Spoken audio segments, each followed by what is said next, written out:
Ranked among the top 100 travel bloggers in Canada, I'm now joined by Dustin Main. Thanks very much for taking some time out in your travels. Yeah. There's no real pun to be intended there.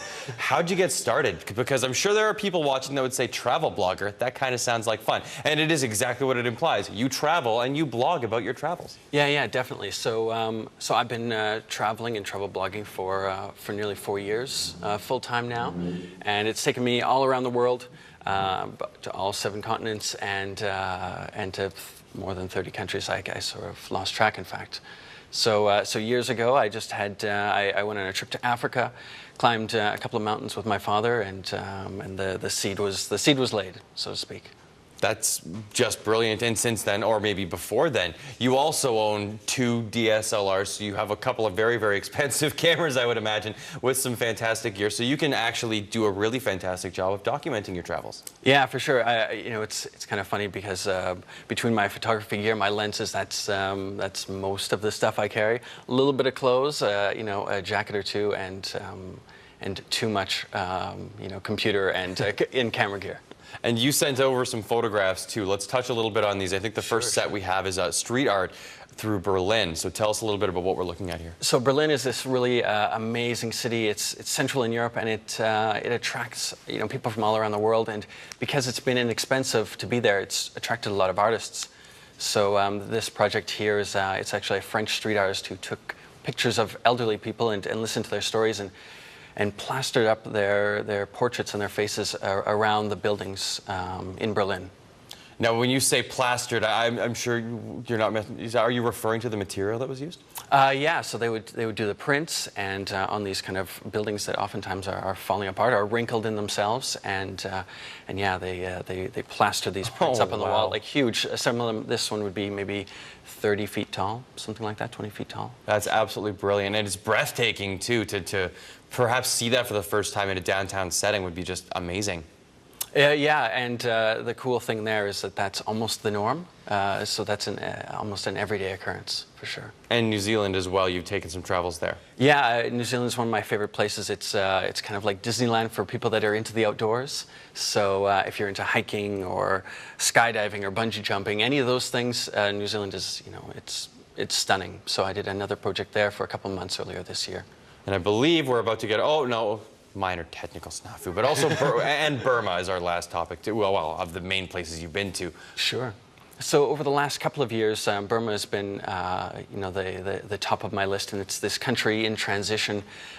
So it's really exciting. I've made, I think, 6 or 7 trips there over the last year and a half, and every time something major has changed, it's incredible. All of the difficulties they've gone through in the past, their sort of political history, and the economics and the sanctions to, all of these things being dropped all of a sudden. So it's more for the intrepid traveler right now. It's not quite like a trip to the Bahamas, but yeah, just an amazing place full of amazing stories and amazing people. It just looks utterly fantastic. And I need to ask you also about the Do It in a Dress initiative. Tell me about that a little. Sure.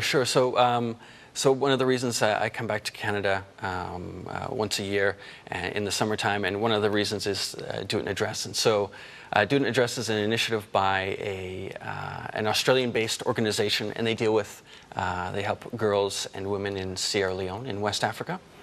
So the idea with Do It in a Dress is that you pick a challenge, you do that challenge in a schoolgirl's dress, and you raise $300 to put a girl in school for a year. Last year, you may have seen that picture, my father, my brother and I, we hiked for 5 days and 70 kilometers in the Canadian Rockies.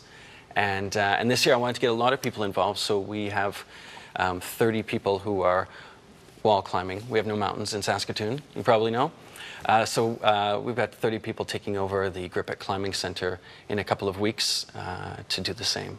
Raise some money, raise some funds, and raise some awareness. And how can people find out about that if someone wanted to perhaps go out and watch a guy do it in a dress and get up the wall? For sure. So people can go to doitinadress.com and they can see all the details. and it's really easy. You can do whatever you want. You can go to school in a dress, you can go hiking, you can skydive, you know, it's all good. I'm glad they showed that picture again, because until you mentioned it, I did not notice that you were all wearing dresses. Well, Dustin, thank you very much for coming in, and I appreciate you bringing this initiative to our attention. That's absolutely fantastic. It's a great cause. Get involved. Thank you so much. Cheers. Now, we had a small technical difficulty earlier. Dustin Main was in, and he's an amazing travel blogger. We couldn't get his New Zealand photos up. We wanted to show those off. Like he said, it's Disney World for those of you who happen to lead a pretty active lifestyle, and it really, really is. I mean, all the Lord of the Rings movies were filmed largely there, so what does that tell you about the environment? So that's just an absolutely gorgeous shot there. That's beautiful. And, wow. Yep, mountain climbing. That's also kind of that's kind of a thing you can do there. How pretty. Yeah, got to make my way to New Zealand. Oh, and maybe one of those signs. I wish there was one of those signs nearby. So interesting. I wish one of those was nearby here. Wow. Looking at those totals, I'm wondering how long it would actually take to drive there, and being amused by that.